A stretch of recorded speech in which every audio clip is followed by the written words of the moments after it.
Hello everyone, कैसे सब? उम्मीद करता हूँ सब ठीक ठाक होंगे। मैं पवन गुप्ता आप सभी का अपनी क्लास में स्वागत करता हूँ। आज हम लोग फोर्स पढ़ने वाले हैं, दैट इज एनएलएम यानी न्यूटन्स लॉज ऑफ मोशंस को पढ़ने वाले हैं। यानी कि कहने का मतलब क्लासिकल मैकेनिक्स की एक तरह से शुरुआत कर रहे हैं। हालांकि मैकेनिक्स पहले से ही शुरू हो चुका है, जहां पर हम इक्वेशंस ऑफ मोशन पढ़ना शुरू करते हैं, बट मेन मैकेनिक्स अगर कहा जाए तो न्यूटन्स लॉज ऑफ मोशन के बाद ही शुरू होता है, जिसमें शुरुआत होता है सबसे पहले फोर्स के कंसेप्ट से। हम देखते हैं कि कोई भी ऑब्जेक्ट है, रुका हुआ है, और हम चाहते हैं कि उसको हम एक जगह से दूसरे जगह पहुंचाएं। तो हमको क्या करना पड़ता है? उसको या तो खींचना पड़ता है या फिर धकेलना पड़ता है, यानी कि या तो उसे आप पुल करिए या फिर पुश करिए। तो ये बचपन से पढ़ते हुए आ रहे हैं फोर्स के बारे में, छोटी क्लासेस से ही, कि फोर्स का मतलब क्या होता है, किसी चीज को पुश करना या पुल करना। तो पुश करने या पुल करने से होता क्या है? हो सकता है ऑब्जेक्ट मोशन में आ जाए, या हो सकता है अगर मोशन में है तो वो रुक जाए, या फिर उसका डायरेक्शन चेंज हो जाए। तो ये सारी घटनाएं हो सकती हैं। तो अब बात आती है मेनली कि फोर्स है क्या आखिर, फोर्स होता क्या है, इसकी परिभाषा क्या होगी, डेफिनेशन क्या होगी। तो फोर्स जो होता, फोर्स को कहा गया the force is an external cause in the form of push और पुल which either change or tends to change the state of rest or the uniform motion of a body। Force एक ऐसा external काज है, एक ऐसा बाह्य कारक है जो पुश या पुल के फॉर्म में होता है, यानी खींचने या धकेलने के फॉर्म में होता है। और फोर्स लगने से होता क्या है, या तो बॉडी रेस्ट में है तो मोशन में आ जाएगी, मोशन में है तो रेस्ट में आ जाएगी। ठीक है, यानी कि रेस्ट या यूनिफॉर्म मोशन के कंडीशन में अगर बदलाव कोई कर सकता है तो वो क्या है? फोर्स है। ठीक है, और फोर्स, एक्सटर्नल फोर्स की बात यहां हमने मेनली की है कि फोर्स क्या है। फोर्स वह बाह्य कारक है जो किसी वस्तु पर जब अप्लाई होता है तो या तो उसके कंडीशन ऑफ रेस्ट या मोशन को बदल देगा, ठीक है, समझ में आया, या फिर बदलने का प्रयास करेगा। कोई जरूरी नहीं बड़ा ऑब्जेक्ट है, आप बहुत फोर्स लगा रहे हो, बहुत धकेल रहे हो, उसको नहीं खींच रहा, लेकिन आप फोर्स तो लगा रहे हो। समझ में आ रहा? इसका मतलब फोर्स या तो बदल सकता है, बदलने की कोशिश कर सकता है। तो उम्मीद है समझ गए होंगे फोर्स का मतलब क्या होता है। The force is an external cause in the form of push और पुल which either change or tend to change the state of rest or uniform motion of a body। okay, now बात करें हम classification of forces की। Force कैसे categorise किया गया? तो force जो था उसको क्लासिफाई किया गया है दो कैटेगरी में। ठीक है, यहां पर क्लासिफिकेशन ऑफ फोर्स की बात करें तो यहां पर जो फोर्स होता है, फोर्सेस आर कैटेगराइज्ड। ठीक है, कैटेगराइज्ड एज टू पार्ट्स में कैटेगरीज की बनाई गई है। एक है कांटेक्ट फोर्स, दूसरा है non contact force. Contact force क्या होता है? कांटेक्ट फोर्स का मतलब होता है एक ऐसा फोर्स जो आप बॉडी के साथ एक्चुअल में कांटेक्ट करके लगाते हो, यानी उसे टच करके लगाते हो, जैसे किसी चीज को आप धक्का दे रहे हो हथेली से छू करके, तो वो फोर्स क्या है? कांटेक्ट फोर्स है। नॉन कांटेक्ट फोर्स क्या होता है? ऐसा फोर्स जो ऑब्जेक्ट के कांटेक्ट में ना आने पर भी फोर्स अप्लाई होता हो। जैसे आप क्या करते हो, दो मैग्नेट्स ले लो, दूर दूर एक दूसरे के रखते हो, तो क्या होता है कि एक मैग्नेट दूसरी की ओर आकर्षित हो जाता है, अट्रैक्ट हो जाता है, वो उसकी ओर मूव करके चला जाता है। तो ये जो फोर्स है ये कैसा है? नॉन कांटेक्ट फोर्स है, जो एक्चुअल में कांटेक्ट में आया भी नहीं और फोर्स भी लग गया। समझ में आ रहा?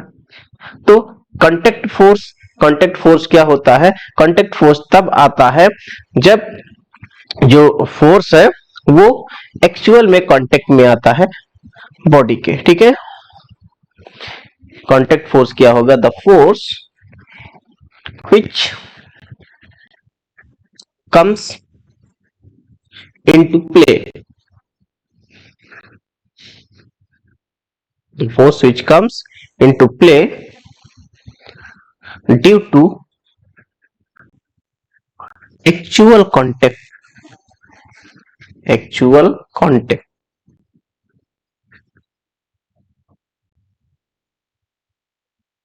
समझ में? किससे कांटेक्ट में? Actual contact to body. जिस बॉडी पर आप फोर्स लगा रहे हो उस बॉडी के एक्चुअल कांटेक्ट में आने के बाद जो अप्लाई होता है वो फोर्स क्या होता है? कांटेक्ट फोर्स होता है। इसके एग्जांपल्स की बात करें, कौन कौन से एग्जांपल इसके हो सकते हैं भाई? इसके एग्जांपल का सबसे फेमस एग्जांपल जो है फ्रिक्शन की बात करें। Friction, FRICTION, frictional force. Frictional force क्या होता है? जब ऑब्जेक्ट किसी सरफेस पे चलता है ना, तो सरफेस पे चलने पर उसके मोशन का जो अपोज करता है, उस मोशन का जो विरोध करता है, वो फ्रिक्शनल फोर्स हिंदी में घर्षण बल कहते हैं। उसी के कारण ऑब्जेक्ट चलते चलते रुक जाता है। तो ये फ्रिक्शनल फोर्स एग्जांपल है, सबसे फेमस एग्जांपल। कांटेक्ट फोर्स का और भी फोर्सेस होते हैं, जैसे कि बात करें टेंसाइल फोर्सेस। टेंसाइल फोर्सेस ये स्ट्रिंग में लगते हैं अक्सर। कोई स्ट्रिंग है, स्ट्रिंग को खींचते हो तो खींचने पर लगता है कि कोई फोर्स है जो अंदर की ओर खींच रहा है। आप स्ट्रिंग को बाहर खींच रहे हो और हमको क्या फील होगा कि कोई फोर्स है जो अंदर की ओर खींच रहा है। That force is called tensile force. Okay, और भी इसके अलावा हो सकता है normal reaction, normal reaction, normal reaction etcetera. Normal reaction क्या होता है? जैसे कि बात करें, अगर हम कोई सरफेस ले लें और इस सरफेस पर एक ऑब्जेक्ट रखें, ये ऑब्जेक्ट है, तो ऑब्जेक्ट का जो वेट होता है वो नीचे की तरफ वर्क करता है, वेट होता है mg।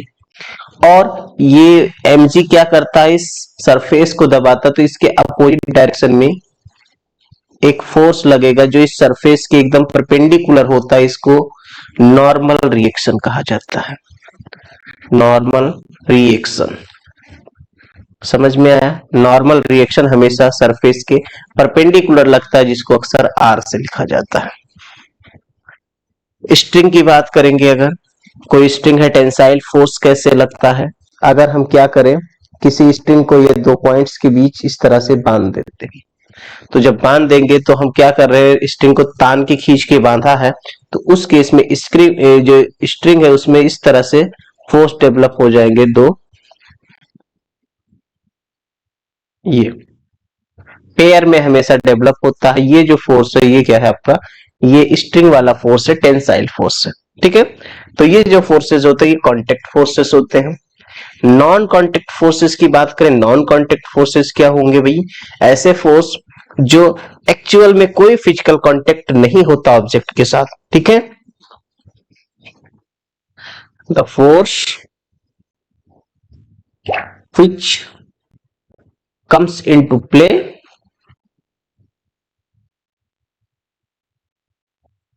without any physical contact, any physical contact। ठीक है, बिना किसी फिजिकल कांटेक्ट के जो फोर्स प्ले में आएगा यानी कि दिखाई पड़ेगा, that force will be non contact force. Non contact force के एग्जांपल्स में कौन से आ जाएंगे? आपने पढ़ा होगा ग्रेविटेशनल फोर्स, जो कि क्या होता है, जो इस स्पेस में बहुत सारे ऑब्जेक्ट्स मूव कर रहे हैं तो उनके बीच का जो अट्रैक्शन फोर्स होता है दैट इज ग्रेविटेशनल फोर्स होता है। तो इसके एग्जांपल में आ जाता है आपके पास ग्रेविटेशनल फोर्स। ग्रेविटेशनल फोर्स जैसे कि सन और मून के बीच फोर्स लग रहा है, या सन और अर्थ के बीच जो फोर्स लग रहा है अट्रैक्शन का, उनके बीच कोई कांटेक्ट नहीं है, दैट इज ग्रेविटेशनल फोर्स। इसके अलावा और कौन सा फोर्स हो सकता है? इलेक्ट्रिक फोर्स भी होता है, जो कि क्लास 12 में पढ़ेंगे, इलेक्ट्रिकल फोर्स। और भी कोई एग्जांपल हो सकता है? जी बिल्कुल हो सकता है, मैग्नेटिक फोर्स भी होता है, मैग्नेटिक फोर्स। ये सारे फोर्सेस जो है कैसे फोर्सेस हैं?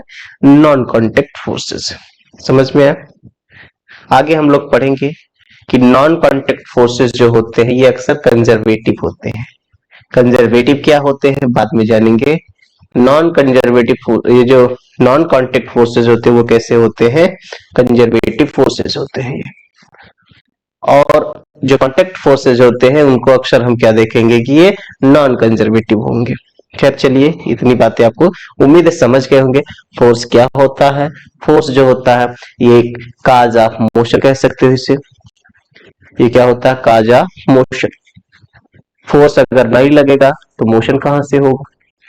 मोशन स्टार्ट करने के लिए फोर्स का लगना जरूरी है। दैट्स व्हाई हम फोर्स को सिंपल वर्ड में अगर कहें क्या होता है, that is cause of motion, यानी कि गति का कारक। जिसके कारण गति शुरू होती है, मोशन शुरू होता है, वही फोर्स होता है।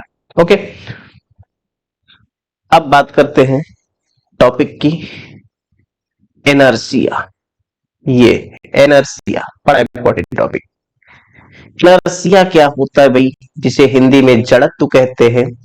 तो इसके बारे में सबसे पहले याद रखिए, बताने वाले थे गैलीलियो। गैलीलियो, इसके बारे में गैलीलियो ने बताया था। बताया कैसे भाई, क्या देखा गया कि जैसे देखो इस हवा में एयर के पार्टिकल क्या होते हैं, मूव करते थे। डस्ट के पार्टिकल मूव करना शुरू किए, मूव करते जा रहे हैं। तो ये क्यों मूव करते जा रहे हैं, गैस के पार्टिकल पढ़ा है कि गैस के पार्टिकल कंटेनर में मूव करते रहते हैं, चलते रहते हैं, चलते रहते हैं। क्यों चलते रहते हैं, कौन सा फोर्स उन पे अप्लाई हो रहा है जिसके कारण चल रहे हैं। तो ये सारे क्वेश्चन के जवाब नहीं मिल रहे थे। तो गैलीलियो ने एक बताया कि हर ऑब्जेक्ट के अंदर एक प्रॉपर्टी पाई जाती है जिसे इनर्शिया कहा जाता है, और इनर्शिया बाहर से नहीं होता। ध्यान रखिएगा, ये जो इनर्शिया है इसको कहते हैं, it is inherit property. Inherit property, inherit property का मतलब होता है एक ऐसी प्रॉपर्टी जो कहीं बाहर से नहीं आई, ऑब्जेक्ट के अंदर ही मौजूद है। ठीक है, और ये है क्या भाई प्रॉपर्टी, इस प्रॉपर्टी से होता क्या है। हम देखते हैं कि कोई ऑब्जेक्ट है, उसको अगर हम मूव करा के छोड़ दे तो वो आगे मूव करता चला जाता है। अक्सर देखा होगा, खिलौने गाड़ियों की बात करें, थोड़ा सा मोशन दिया, इसके बाद वो दूर तक चला जाता है। क्यों चला जाता है, आखिर क्या कारण है। तो इन सारे क्वेश्चंस का जवाब नहीं मिल रहा था। तो उस समय गैलीलियो ने बताया कि हर एक ऑब्जेक्ट के अंदर एक प्रॉपर्टी होती है, और वो प्रॉपर्टी का नाम रखा इनर्शिया, और कहा इनर्शिया एक ऐसी प्रॉपर्टी है जिसके कारण कोई भी ऑब्जेक्ट है वो अपने पोजीशन में कोई परिवर्तन करना नहीं चाहता, अपनी स्थिति में कोई परिवर्तन नहीं करना चाहता। ठीक है, जैसा भी कंडीशन है उसका रेस्ट या मोशन का, उसी रेस्ट या मोशन के कंडीशन में रहना चाहता। अगर हम चाहते हैं कि उसके कंडीशन ऑफ मोशन में कोई बदलाव करे तो उसका वो अपोज करता है, विरोध करता है। ठीक है, तो अगर डेफिनेशंस की बात करें कि आखिर इसका डेफिनेशन क्या बनेगा, तो इसकी जो डेफिनेशन होगी वो डेफिनेशन है, the inability of a body not to change by itself its position of rest or condition of uniform motion along a straight path is called inertia। यानी किसी ऑब्जेक्ट की वो इनएबिलिटी जिसके कारण वो ऑब्जेक्ट अपने आप पोजीशन ऑफ रेस्ट को नहीं बदल सकता हो, या condition of uniform motion along straight line, किसी सीधी रेखा में ऑब्जेक्ट मूव कर रहा है तो उस अपने मोशन के कंडीशन को ना बदल सके, उस इनएबिलिटी को ही नाम दे रखा गया है इनर्शिया। और ये एक क्या है, इनहेरिट प्रॉपर्टी है। ठीक है, और एक बात और याद रखना है, ये जो इनर्शिया होता है इसको मेजर कैसे करते हैं। तो याद रखिएगा कि ये जो इनर्शिया है, इनर्शिया इनर्शियल नहीं, ओनली इनर्शिया। इनर्शिया को मेजर किया जाता है मास के द्वारा। कोई भी ऑब्जेक्ट है उसका जो मास होगा, उसका जो द्रव्यमान होगा, उसी से इनर्शिया का मेजर किया जाता है। Inertia is measured by mass. Mass measure कर लीजिए, जिसका मास ज्यादा है उसकी इनर्शिया ज्यादा है। ठीक है, सिंपली कह सकते हैं inertia is proportional to mass of object. Heavy object है तो उस केस में उसकी इनर्शिया ज्यादा होगी, और अगर हैवी ऑब्जेक्ट नहीं है तो उस केस में उसकी इनर्शिया जो होगी वो क्या होगी, कम होगी। ठीक है, समझ गए। अगर एक कहते 10 kg का ऑब्जेक्ट है और एक 5 kg का ऑब्जेक्ट है, दोनों में इनर्शिया किसकी ज्यादा है? तो क्या करिए, दोनों को मोशन देके देख लीजिए, दोनों रखिए, दोनों पर इक्वल फोर्स लगाइए, जो ऑब्जेक्ट जितना आसानी से चल जाएगा समझ लेना उसकी इनर्शिया कम है, और जिसको चलने में ज्यादा मेहनत लगती है चलाने में उसकी इनर्शिया ज्यादा है। समझ गए? तो इनर्शिया किस पर डिपेंड करती है? मास पर डिपेंड करती है, जितना मास उतना ज्यादा इनर्शिया। इनर्शिया क्या है? इनएबिलिटी है जिसके कारण कोई भी ऑब्जेक्ट अपने कंडीशन ऑफ मोशन या रेस्ट को बदल नहीं सकता। ठीक है। टाइप ऑफ इनर्शिया की बात करें, इनर्शिया जो होते थ्री टाइप से होते हैं। एक होता है इनर्शिया ऑफ रेस्ट, दूसरा होता है इनर्शिया ऑफ मोशन, और तीसरा होता है इनर्शिया ऑफ डायरेक्शन। ठीक है, तीन टाइप के इनर्शिया बताए गए हैं। पहले हम बात करें इनर्शिया ऑफ रेस्ट की। इनर्शिया ऑफ रेस्ट क्या होता है भाई? इनर्शिया ऑफ जो रेस्ट होता है, इसका मतलब होता है कि अगर ऑब्जेक्ट अपने रेस्ट वाले कंडीशन में कोई बदलाव न कर सके, अगर ऑब्जेक्ट जो रेस्ट वाला उसका जो कंडीशन है उसमें कोई बदलाव ना कर सके अपने आप, यानी अपने रेस्ट में कोई कंडीशन ऑफ रेस्ट जो है उसमें बदलाव का जो विरोध करे, अपोज करे, that is called inertia of rest. ठीक है, यानी it is the inability of a body not to change by itself its position of rest. ठीक है, यानी अपनी पोजीशन ऑफ रेस्ट में कोई बदलाव जो ना कर सके उसी को कहते हैं इनर्शिया ऑफ रेस्ट। रेस्ट में है तो रेस्ट में ही रहना चाहिए, सिंपल सी बात। कोई चीज रुका हुआ है तो रुका ही रहना चाहता है। जैसे आलसी की व्यक्ति बात करें, अगर कोई सो रहा है एक आलसी व्यक्ति तो वो सोते ही रहना चाहे, सोता ही रहना चाहे। उसको उठाने की कोशिश करोगे तो उठेगा नहीं जल्दी, उसका अपोज करेगा। मीन्स उसके अंदर कौन सी एनर्जी है? एनर्जी ऑफ रेस्ट की है। समझ में आया? एग्जाम्पल्स इनर्शिया ऑफ रेस्ट के एग्जाम्पल भाई क्या हो सकते हैं? एग्जाम्पल में जैसे कहा गया, when a bus or train starts suddenly passengers standing inside lean backward. अगर कोई बस या ट्रेन क्या करे, रुकी हो, उसमें कोई पैसेंजर खड़ा है और अचानक से वो चलती है, तो अचानक से अगर चलती है बस या ट्रेन तो जो पैसेंजर खड़ा होता है वो पीछे की तरफ झुक जाता है या पीछे की तरफ गिर भी जाता है। तो पीछे की तरफ क्यों गिर गया? क्योंकि जब बस रुकी हुई थी तो उसके अंदर कौन सा इनर्शिया था? इनर्शिया ऑफ रेस्ट था। उसके अंदर पैसेंजर भी तो रुका हुआ था तो वो भी रेस्ट में था, दोनों के दोनों रेस्ट में थे। अब ड्राइवर ने क्या किया? बस को स्टार्ट किया और बस को मोशन में लाया। बस मोशन में आई तो जो पैसेंजर था उसका जो पैर था वो भी बस के कांटेक्ट में था, वो भी मोशन में आ गया। लेकिन पैसेंजर का जो अपर बॉडी है, ऊपर वाली बॉडी, उसके अंदर भी तो इनर्शिया ऑफ रेस्ट ही था। उसके कारण वो क्या करेगी? रेस्ट में रहना चाहेगी, जहां रुकी थी वहीं रुके रहना चाहेगी।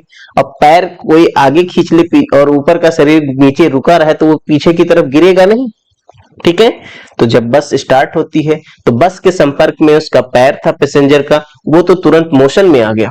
लेकिन जो ऊपर का शरीर है वो इनर्शिया ऑफ रेस्ट के कारण उसी जगह पर रुका रह गया, और जब रुका रह गया तो अपने भार के कारण, अपने वेट के कारण वो नीचे की ओर गिर गया। ठीक है, दूसरा एग्जांपल देखा जाए, when a hanging carpet is beaten with a stick dust particles are cleared. अगर हम क्या करें, कोई कंबल ले, उसको लटका दे, कहीं पर टांग दे, और टांगने के बाद एक डंडा उठाए उससे पीटना शुरू करे। पीटने के बाद उसके जो डस्ट होते हैं, जो धूल के कण होते हैं, उससे निकलने लगते हैं। क्यों ऐसा होता है आखिर? तो देखो, कंबल और कंबल के साथ जो डस्ट के पार्टिकल थे पहले वो किसमें थे? रेस्ट में थे। दोनों के अंदर इनर्शिया ऑफ रेस्ट था। डंडा उठाया, पीटना शुरू किया। जैसे ही पीटना शुरू किया, कंबल क्या था? कंबल तो मोशन में आ गया जब पीटना शुरू किया स्टिक से। तो कंबल मोशन में आया, लेकिन डस्ट पार्टिकल क्या हुए? डस्ट पार्टिकल जहां थे वहीं रुका रहना चाहे तो कंबल खिसक गया, डस्ट पार्टिकल अपनी जगह रुके रह गए। जब रुके रह गए तो डस्ट पार्टिकल के अंदर क्या है? वेट है, मास है। वेट के कारण वो पृथ्वी पर गिर गए, अर्थ पे गिर गए। इस प्रकार कंबल साफ हो गया। तीसरा एग्जाम्पल अगर देखा जाए इनर्शिया ऑफ रेस्ट का, व्हेन अ कार, यहां पर कार लिखा है, व्हेन अ कार, एक मिनट, जब कभी कोई एक कार है, एक कार है, कैरिंग कार नहीं, सॉरी, कार्ड सही लिखा था। When A card carrying a coin and placed on a bottle is flipped away quickly with a finger, the coin falls into the bottle। यानी कि एक कार्ड है और कोई एक बॉटल है, या मान लीजिए कांच का ग्लास है जिसके अंदर कुछ भी भरा है या खाली ही है, कोई बात नहीं। अब कार्ड के ऊपर कॉइन रख के जैसे ही फिंगर से मारते हैं कार्ड को, कार्ड चला जाता है दूर और कॉइन क्या होता है उसी के अंदर गिर जाता है। क्यों? क्योंकि कार्ड को जैसे ही आपने यहाँ फिंगर से मारा, तेजी से कार्ड मोशन में आ गया, मोशन में आके वो चला गया। लेकिन जो कॉइन उसके ऊपर रखा हुआ था वो कॉइन क्या था, अभी भी रेस्ट में था, उसके अंदर इनर्शिया ऑफ रेस्ट था, and due to inertia of rest वो उसी जगह रुका रहा।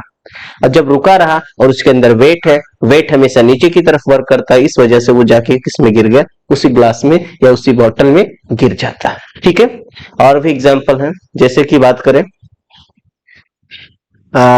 अगर आप एक पत्थर लीजिए और पत्थर से क्या करिए, किसी शीशे को मारिए, ग्लास है कोई खिड़की का शीशा, उसको मारिए तो क्या होता है, शीशा चटक जाता है पूरी तरह से। ठीक है, लेकिन अगर वही एक बुलेट लिया जाए, उस बुलेट से फायर करते हैं तो उस केस में क्या होता है, बुलेट से जब फायर करते हो तो उसमें बुलेट मतलब गोली से, गन से फायर किया तो उस केस में उसमें एक प्यारा सा होल हो जाता है केवल। अब इसमें दोनों में क्या अंतर हुआ, क्योंकि देखो जब आपने फायर उसे पत्थर से मारा तो पत्थर की वेलोसिटी तो कम थी, वेलोसिटी कम थी, तो क्या हुआ, उसकी वेलोसिटी पूरे पार्टिकल पर ट्रांसफर हो गई। खैर ये मोमेंटम का कॉन्सेप्ट है, जब मोमेंटम पढ़ेंगे तो वहां अच्छे से समझ में आएगा।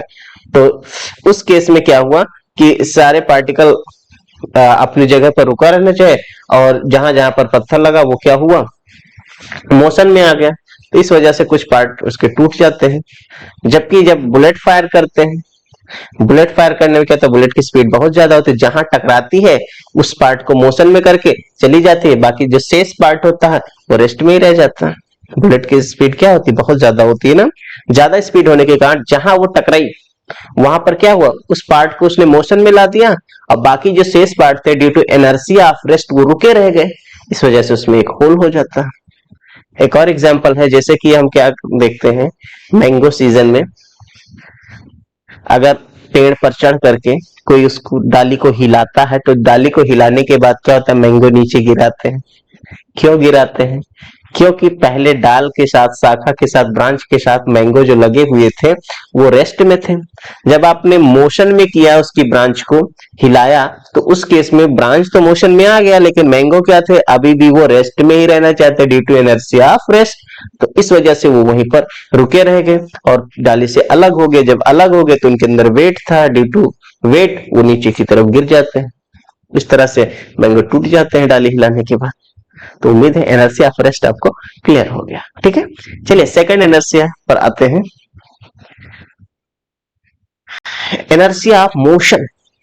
इनर्शिया ऑफ मोशन क्या होगा भाई, मोशन का मतलब जो अपने कंडीशन ऑफ मोशन में बदलाव ना करना चाहे, तो it is inability of a body not to change by itself its state of uniform motion along straight line. यानी कोई ऑब्जेक्ट है वो स्ट्रेट लाइन में मूव कर रहा है, तो वो उसी लाइन में मूव करना चाहता है, वो अपने मोशन में बदलाव नहीं चाहता। अगर बदलाव करना चाहोगे तो उसका क्या करेगा, वो अपोज करेगा, that is inertia of motion. Inertia of motion के एग्जांपल को जैसे समझे, जैसे अगर कोई बस है और वो बस क्या कर रही है, चल रही है, ठीक है, चलने के बाद अचानक से ब्रेक लगाया गया, ब्रेक लगाते ही जो पैसेंजर अगर उसमें अंदर कोई खड़ा है तो वो मुंह के बल गिर जाता। कार चल रही है, कार में अगर अचानक से ब्रेक लगाया जाए तो ब्रेक लगाने से क्या होता है, अगली सीट पर जाकर के हमारा नाक टकराता है। इसका कारण क्या है, क्योंकि देखो जब कार चल रही है या बस चल रही है तो हमारा पूरा शरीर जो बस के अंदर है, बस के साथ साथ वो भी चल रहा है, तो दोनों के अंदर इनर्शिया ऑफ मोशन है। जब ब्रेक अप्लाई किया गया तो बस रुकी, तो हमारे जो पैर थे जो बस के कांटेक्ट में थे वो भी रुक गए, लेकिन अपर पार्ट जो है, ऊपर का शरीर जो है, वो अभी भी due to inertia of motion motion में ही रहना चाहता है। तो कोई पैर आपका पकड़ ले, आप दौड़ रहे हो तो आप मुंह के बल गिरोगे नहीं, क्या होगा, ठीक है, तो आप क्या करते हैं, मुंह के बल गिर जाते हैं। समझ में आया। तो when a bus or train stop suddenly a passenger standing in it lean forward, आगे की तरफ झुक जाता है। दूसरा देखिए, अगर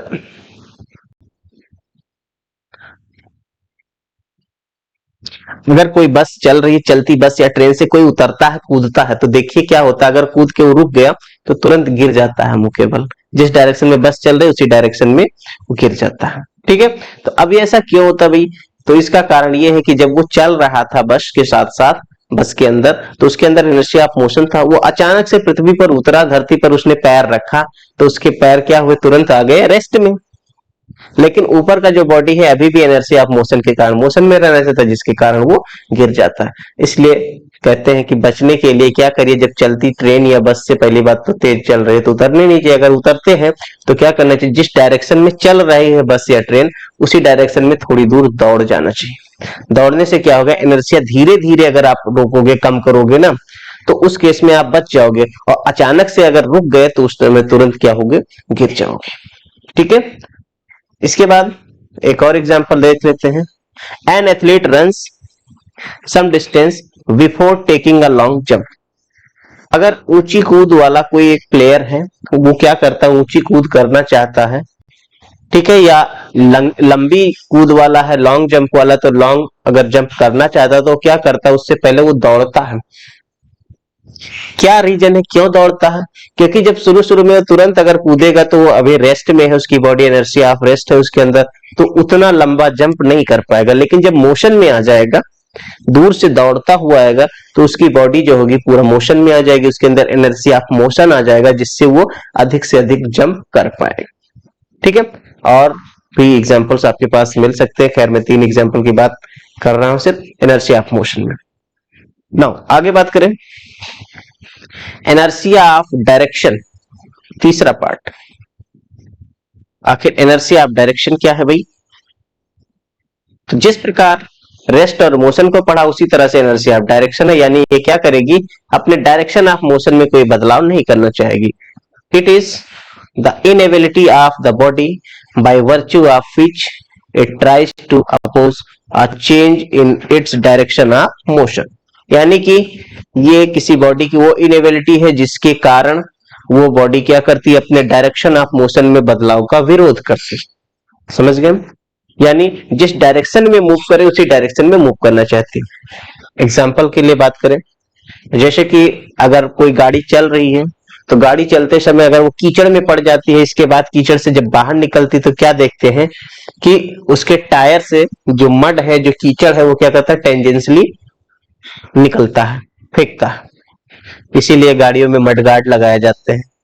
मडगार्ड लगाने से हमारा जो कपड़ा है वो खराब नहीं होता, बच जाता है, नहीं तो वो टेंजेंशियली जैसे ही ऊपर की तरफ फेंकेगा मड, हमारा पूरा कपड़ा बर्बाद हो जाएगा। ठीक है, दूसरा, अगर बस चल रही है और अचानक वो दाएं की तरफ मुड़ती है, राइट साइड मुड़ती है, तो और जो उसमें पैसेंजर खड़ा है तो वो लेफ्ट साइड मुड़ जाता है। एक्चुअली वो मुड़ता नहीं है, मुड़ती बस है। बस जब मुड़ती है तो बस जैसे चल रही थी जिस डायरेक्शन में, तो उसके अंदर इनर्शिया ऑफ डायरेक्शन तो था ही। अब बस जैसे ही मुड़ी तो बस के साथ जो पैर था वो पैर तो मुड़ गया। अब पैर मुड़ गया लेकिन ऊपर का बॉडी अभी तो उसी डायरेक्शन में रहना चाहिए था, due to inertia of direction. इस वजह से उसका जो ऊपर का शरीर ज्यादा हैवी है, उसके अंदर ज्यादा इनर्शिया है, तो मजबूरन पूरे शरीर के अकॉर्डिंग पैरों को भी क्या करना पड़ता है, घूमना पड़ता है। इसलिए पैर भी उसी डायरेक्शन में, सेम डायरेक्शन में रहने के लिए मुड़ जाते हैं। समझ में आया? यानी कि वो अगर बस राइट मुड़ती है तो पैसेंजर जो होगा वो लेफ्ट साइड हो जाता है। ये सब आपने फील किया होगा। इसी प्रकार और भी एग्जांपल्स होते हैं, जैसे कि अगर रिंग एक ले लिया जाए, उसमें आग लगा दिया जाए, उस रिंग को घुमाया जाता है, घुमाते समय क्या होता है, उससे आग टेंजेंशियली बाहर निकलती है। उसका भी कारण क्या है, इनर्शिया ऑफ डायरेक्शन है। ओके, तो उम्मीद है समझ गए होंगे इनर्शिया। ठीक है, और इसके बाद ये भी जान लीजिए, यहीं से आप कॉन्सेप्ट शुरू हुआ जब से इनर्शिया का, तो इनर्शिया का कॉन्सेप्ट गैलीलियो ने दिया था, इसलिए गैलीलियो को ही कहा जाता है फादर ऑफ फिजिक्स। ओके, याद रहेगा, गैलीलियो को क्या कहते हैं, फादर ऑफ फिजिक्स। ओके, समझ में आ गया? जो ये गैलीलियो थे, इन्हीं को कहा जाता है फादर ऑफ फिजिक्स। कुछ लोग गलती से न्यूटन को बोलते हैं, जी नहीं, न्यूटन नहीं, गैलीलियो है फादर ऑफ फिजिक्स, हालांकि ये एक दार्शनिक थे। आगे का concept linear momentum. Linear momentum यानी रेखीय संवेग, ये क्या होता है भाई? रेखीय संवेग की बात करें तो ये बताया गया कि कोई ऑब्जेक्ट है, अगर अगर मूव कर रहा है, चल रहा है, मोशन में है, वो भी यूनिफॉर्म मोशन में है, तो यूनिफॉर्म मोशन में है, इसका मतलब उसके अंदर क्या है? मोमेंटम है। समझ में आया? मोमेंटम का मतलब सीधा होता है, मोमेंटम का मतलब होता है मास in motion, mass in motion. ठीक है, कोई भी मास है, अगर वो मोशन में है, इसका मतलब उसके अंदर लीनियर मोमेंटम है। अब मास इन मोशन, देखिए मोशन किसकी वजह से आता है, तो हमने पढ़ा cause of motion is called force, जिसके कारण मोशन होता है वो फोर्स होता है। तो अब ऑब्जेक्ट मोशन में आ गया तो उसके अंदर क्या आ गया? मोमेंटम आ गया। मोमेंटम आ गया तो मोमेंटम को एक तरह से हम क्या कह सकते हैं? इसे कह सकते हैं इफेक्ट ऑफ फोर्स। ठीक है, मोमेंटम को क्या कह सकते हैं? इफेक्ट ऑफ फोर्स, यानी बल का प्रभाव। बल के प्रभाव से क्या होता है? ऑब्जेक्ट आता है मोशन में, और मोशन में आता तो उसके अंदर क्या है? मोमेंटम है। लीनियर मोशन कर रहा है, इसलिए उसके अंदर कौन सा मोमेंटम है? लीनियर मोमेंटम है। ओके, तो मैथमेटिकली इसकी डेफिनेशन क्या होगी भाई? मैथमेटिकली इसकी डेफिनेशन जो डिफाइंड की गई है, देखो मोमेंटम दो बातों पर निर्भर करता है। मोमेंटम इस बात पर निर्भर करता है कि कोई ऑब्जेक्ट है, उसके अंदर मास कितना है। दूसरा चीज, वो मोशन में है, मोशन में होने का मतलब उसके पास क्या है? वेलोसिटी है। तो ये जो मोमेंटम है, दो चीजों पर निर्भर करता है, एक मास, एक मोशन। मोशन का मतलब क्या हुआ? वेलोसिटी। ठीक है, समझ में आया? तो दोनों का प्रोडक्ट कर दीजिए, मास और वेलोसिटी का, इसी को नाम दे दिया गया है लीनियर मोमेंटम। डेफिनेशन है the product of the mass and the velocity of a body is called linear momentum of the body. ठीक है, तो लीनियर मोमेंटम को सिंपली आप लिख सकते हो, लीनियर मोमेंटम इक्वल टू होता है मास इनटू वेलोसिटी। मोमेंटम को P से लिखा जाता है स्मॉल लेटर में, P इक्वल टू मास को M से लिख दे, वेलोसिटी को V से, mv। P equal to mv। अब देखिए मास कैसा है? स्केलर क्वांटिटी है, और वेलोसिटी कैसा है? वेक्टर। और हमने पढ़ा है अगर एक स्केलर क्वांटिटी को वेक्टर से मल्टीप्लाई करते तो जो रिजल्ट होता है वो वेक्टर होता है। इसका मतलब momentum is a vector quantity. Direction क्या होगी इसकी? तो डायरेक्शन इस वेलोसिटी के डायरेक्शन में होगा। अगर आप वेक्टर फॉर्म में लिखना चाहते हैं, वेक्टर फॉर्म में इसको आप लिखोगे vector p equal to m vector v।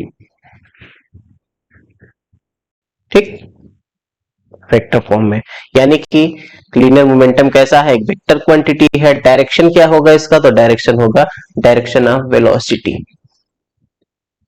इसके बाद यूनिट क्या होगी भाई इसकी?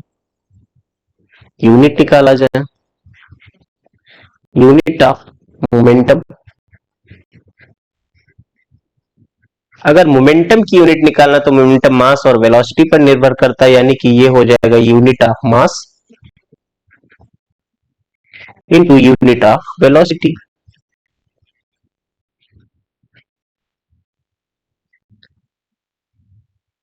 तो यूनिट ऑफ मोमेंटम हो जाएगा, मास की यूनिट होती है किलोग्राम, और वेलोसिटी की यूनिट होती है मीटर पर सेकेंड। तो kilogram metre per second, that is unit of momentum. इसके बाद एक और चीज है, डायमेंशन क्या होगा भाई? Dimensional formula, dimensional formula of momentum.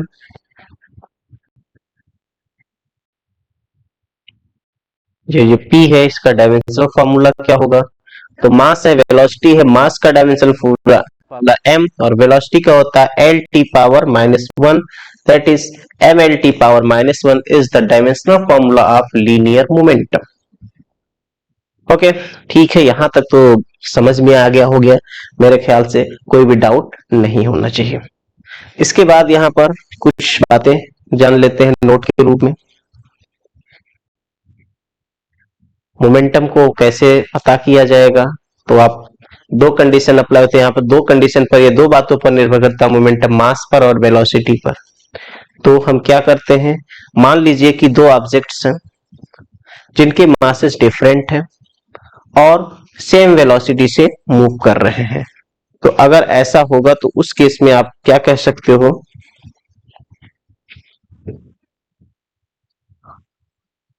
when two objects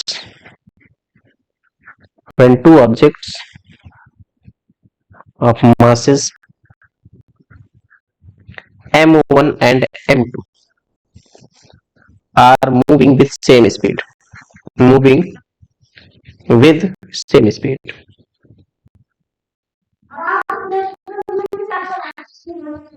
same speed v, then इस केस में अगर मोमेंटम निकाला जाए दोनों का ratio p1 by p2 equal to क्या हो जाएगा, m1 v by m2 v। मान लीजिए यहां पर कि m1 is greater than m, ये मान लिया जाए, v से v कैंसल हो जाएगा, तो क्या बचेगा यहां पर अपने पास,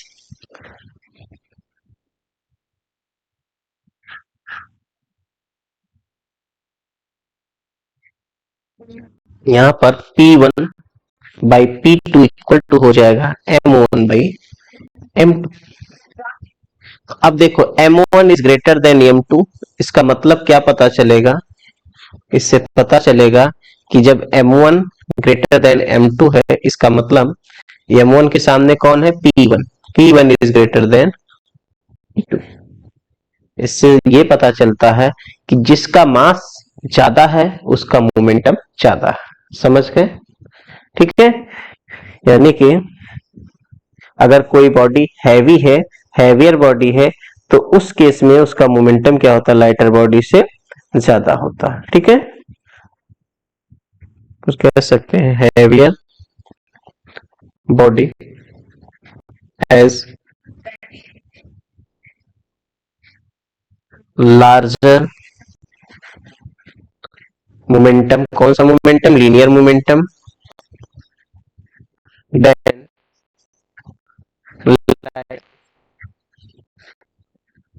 lighter body moving with same speed, moving with same speed, ठीक। इसी प्रकार से अगर कहा जाए कि दो ऑब्जेक्ट है जिनके अगर मोमेंटम सेम हो, तो मोमेंटम सेम होने पर आप वेलोसिटी का रेशियो निकाल सकते हो, और वेलोसिटी का जब रेशियो निकालोगे तो पता चलेगा अपोजिट वर्क होने लगेगा, ठीक है। यानी कि जिसकी मास अधिक होगा उसका वेलोसिटी कम होगा, ठीक है। कैसे कर सकते हैं, उससे पहले फर्स्ट लॉ ऑफ मोशन की तरफ हम आ जाएंगे। यहीं पर जान लीजिए थोड़ा सा नोट नंबर सेकेंड के रूप में, note second, if P1 equal to P2 हो जाए, दोनों ऑब्जेक्ट के मोमेंटम सेम हो और वेलोसिटी अलग अलग हो, तो इसका मतलब क्या पता चलेगा, V1 इक्वल टू हो जाएगा M2 V2। और यहां से अगर आप V1 बाई V2 निकालते तो क्या हो जाएगा, M2 बाई M, ठीक। ये सेकेंड नोट है। इसका मतलब क्या पता चल रहा है, देखो क्योंकि हमने जाना कि m1 क्या है, बड़ा है m2 से, इसका मतलब वेलोसिटी में उल्टा हो जाएगा, v2 अधिक होगा v1 से। मतलब जिस ऑब्जेक्ट की वेलोसिटी जो है ज्यादा है उसका, सॉरी, जिसका मास ज्यादा है उसकी वेलोसिटी कम हो जाती है अगर सेम मोमेंटम से, यानी दोनों के अंदर सेम मोमेंटम है तब, ठीक है। तो उम्मीद है मोमेंटम का कंसेप्ट समझ में आ गया होगा। नाउ अब बात करते हैं Newton's first law of motion की। न्यूटन ने किसी ऑब्जेक्ट के मोशन से रिलेटेड तीन लॉज दिए थे।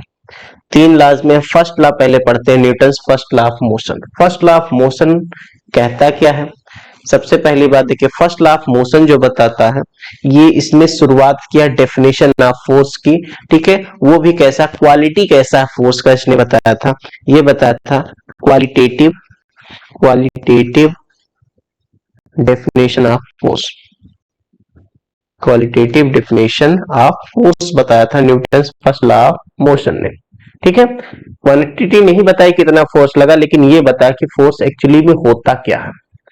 और इन्होंने इस लॉ में कुछ और किया नहीं, गैलीलियो ने जो बताया था इनर्शिया के बारे में, उसी की कंसेप्ट को इन्होंने यूज किया। क्या कहता है ये law? It states that an object at rest tends to stay at rest, and an object in motion tends to stay in motion with same speed in the same direction unless an external unbalanced force is applied on it.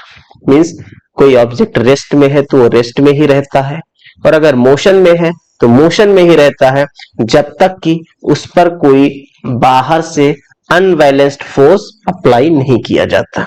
जब force लगाओगे तभी उसका condition of rest या motion बदलेगा। समझ में आया? यानी कोई ऑब्जेक्ट रेस्ट में है तो रेस्ट में रहना चाहता, मोशन में तो मोशन में रहना चाहता है, जब तक कि उस पर आप बाहर से कोई फोर्स नहीं लगाते हो। और यही बात तो गैलीलियो ने भी बताया था इनर्शिया में। इनर्शिया क्या है कि कोई ऑब्जेक्ट रेस्ट में तो रेस्ट में रहे, मोशन में तो मोशन में रहे, अगर बदलना चाहोगे तो उसका क्या करती है, अपोज करती है। इन्होंने एक वर्ड जोड़ दिया कि अगर आप उसे बदलना चाहते हो तो क्या करना पड़ेगा, बाहर से फोर्स लगाना पड़ेगा। तो ये पूरी तरह से देखा गया तो इनर्शिया की डेफिनेशन है, इसीलिए आप इसे क्या कह सकते हो, लॉ ऑफ इनर्शिया भी कह सकते हो। ठीक है, ध्यान रखना, it is also known as law of inertia, law of inertia. ठीक, अच्छा, इसके बाद हमने यहां पर जो बात किया कि अगर फोर्स अनबैलेंस ना हो तब क्या होगा। अगर कह दें कि फोर्स अगर जो आप लगा रहे हो, फोर्सेस आर बैलेंस्ड, अगर फोर्स क्या हो, बैलेंस्ड हो, तो उस केस में दो कंडीशन बनते हैं। पहला कंडीशन, अगर ऑब्जेक्ट रेस्ट में है, ऑब्जेक्ट एट रेस्ट, अगर रेस्ट में है, रेस्ट में होने का मतलब इसकी वेलोसिटी क्या है, जीरो। दूसरा केस ये बन सकता है कि ऑब्जेक्ट किस में हो, मोशन में हो, ऑब्जेक्ट इन मोशन। मोशन में होगा तो मोशन में होने का मतलब इसकी वेलोसिटी वो जीरो नहीं है। तो रेस्ट में है तो रेस्ट में होने पर एक्सीलरेशन कुछ भी नहीं लगता है, और एक्सीलरेशन नहीं लगा तो ये क्या हो जाएगा, स्टे एट रेस्ट, यानी रेस्ट में ही रहता है।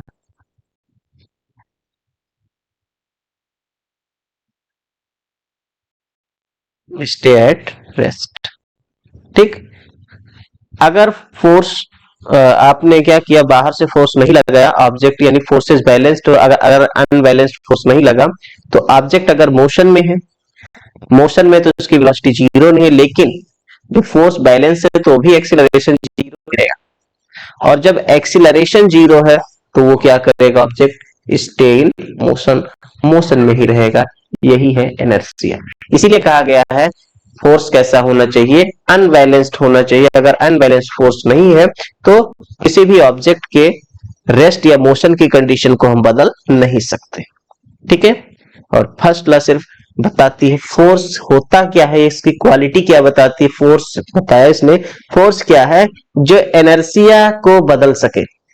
समझ गए, इनर्शिया में जो चेंज कर सके उसी को कहा गया है फोर्स। ये क्वालिटी थी किसकी, फोर्स की। यानी कि अगर आप किसी पर अनबैलेंस्ड फोर्स लगा देते हो तो उस केस में ऑब्जेक्ट रेस्ट में है तो मोशन में आ सकता है, मोशन में है तो रेस्ट में आ सकता है।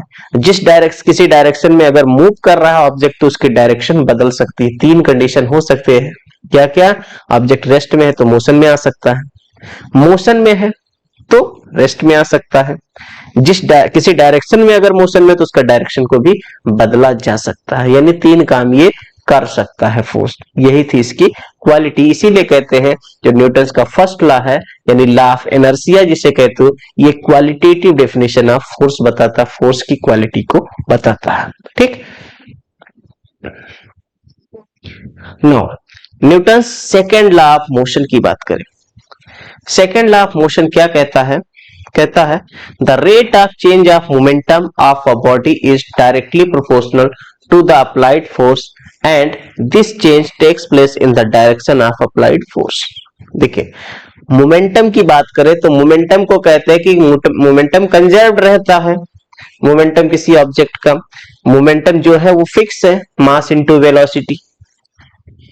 ठीक है, क्योंकि जब तक आप उस पर फोर्स लगाओगे नहीं तब तक उसकी वेलोसिटी बदलेगी नहीं, वेलोसिटी बदलेगी नहीं, मास तो बदलना नहीं है, इसलिए मास इनटू वेलोसिटी जो है मोमेंटम भी बदलने वाला नहीं है। तो मोमेंटम को अगर बदलना है तो बदलने के लिए क्या करना पड़ेगा? आपको फोर्स लगाना पड़ेगा।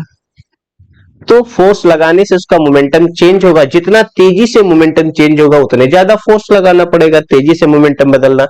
इसलिए कहा गया है कि the rate of change of momentum of a body is directly proportional to the applied force. ठीक है, और ये जो चेंज है किसमें होता है? इन the direction of applied force में होता है। ठीक है, अब इस तरह से इसने बता क्या दिया? इसने तो बता दिया कि कितना फोर्स लगा, और कितना फोर्स लगा तो ये फोर्स का बता रहा है क्वांटिटी। तो ये क्या बताता है? Quantitative definition of force, quantitative definition of force, force. ठीक है, सेकेंड लॉ ऑफ मोशन क्या बताता है न्यूटन का? ये बताता है कि कितना फोर्स लगा। तो इस अकॉर्डिंग यहां पर कह सकते हैं दैट इज जो फोर्स है वो एक्सटर्नल फोर्स की बात हो रही, ध्यान रखिएगा। ये कैसा फोर्स है? External force. ये प्रोपोर्शनल है किसके? Rate of change of momentum, rate of change of momentum. Force को एफ से लिख दे, प्रोपोर्शनल। मोमेंटम, मोमेंटम को पी से लिखते हैं। तो rate of change of momentum लिखना है तो आप इसे अगर एवरेज फोर्स निकाल रहे हो, कौन सा फोर्स?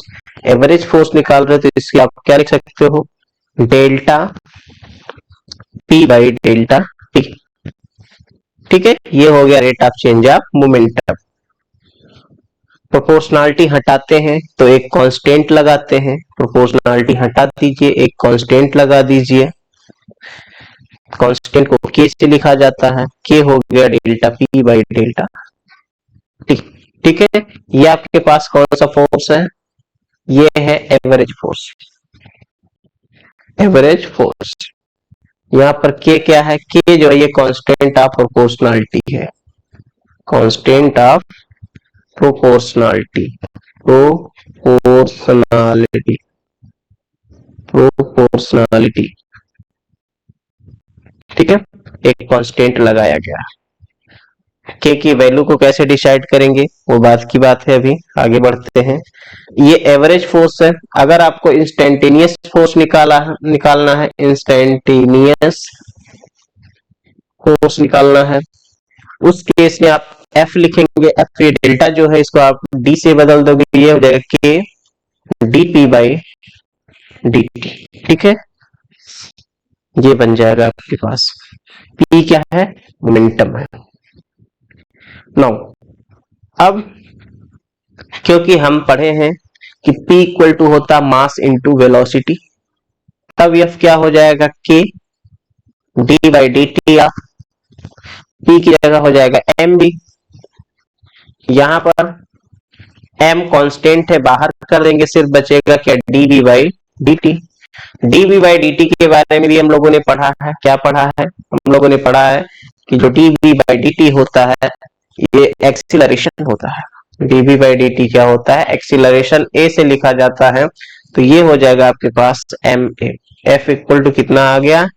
के एम ए।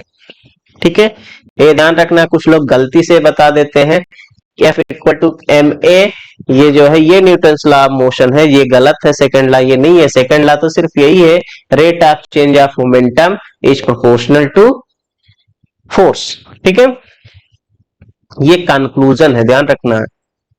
अब यहां पर हम नई क्वांटिटी डिफाइंड कर रहे हैं एफ, इसलिए हम के को अपनी तरफ से डिसाइड कर सकते हैं।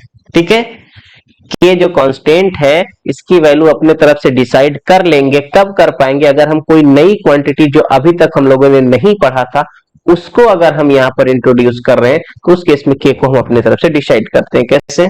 इफ m इक्वल टू ले लीजिए 1 kg एंड एक्सीलरेशन को ले लिया जाए 1 metre per second square, 1 metre per second square, then F equal to क्या हो जाएगा?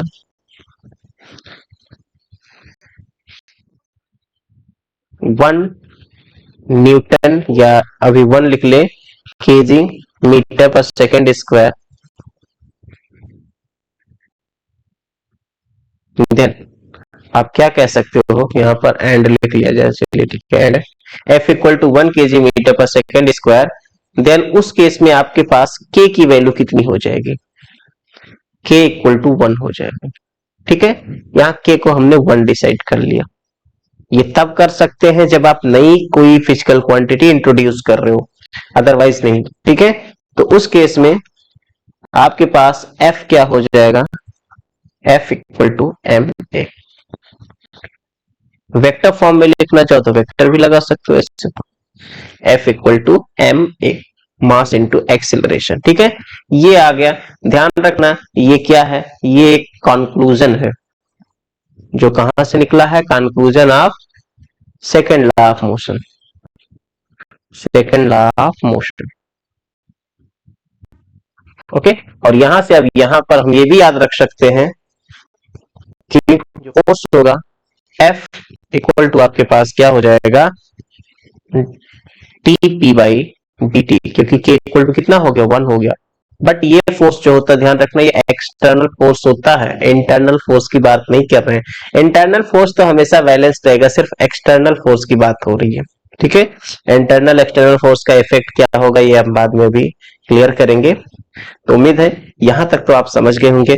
यूनिट की बात कर ले भाई, यूनिट ऑफ फोर्स, फोर्स की यूनिट निकालना है तो फोर्स की यूनिट का मतलब मास की यूनिट, और एक्सेलरेशन की यूनिट निकाल ले तो मास की यूनिट होती है केजी, किलोग्राम, और एक्सेलरेशन की यूनिट होती है मीटर पर सेकंड स्क्वायर, तो केजी मीटर पर सेकंड स्क्वायर, ये यूनिट ऑफ फोर्स हो गए। और इसी को एसआई ने डिसाइड क्या किया? इसी को एसआई ने डिसाइड किया है न्यूटन। ठीक है, क्या डिसाइड किया है? Newton, NEWTON। ध्यान रखना है न्यूटन नेम नहीं लिखा गया है, न्यूटन यूनिट लिखी गई है। यूनिट लिखने का कारण स्मॉल लेटर से लिखा गया। जब नेम लिखते हैं तो कैपिटल एन से स्टार्ट करेंगे, लेकिन यूनिट के रूप में जब नेम का यूज करते हैं तो इसे स्मॉल लेटर से लिखते हैं, और अगर आप शॉर्ट फॉर्म में लिखोगे तब कैपिटल एन लिखोगे, न्यूटन। समझ गए? ये एसआई यूनिट है। इसके अलावा एक और यूनिट होती है GS unit. CGS unit of force की बात करें, सीजीएस यूनिट ऑफ फोर्स जो होता है डाइन।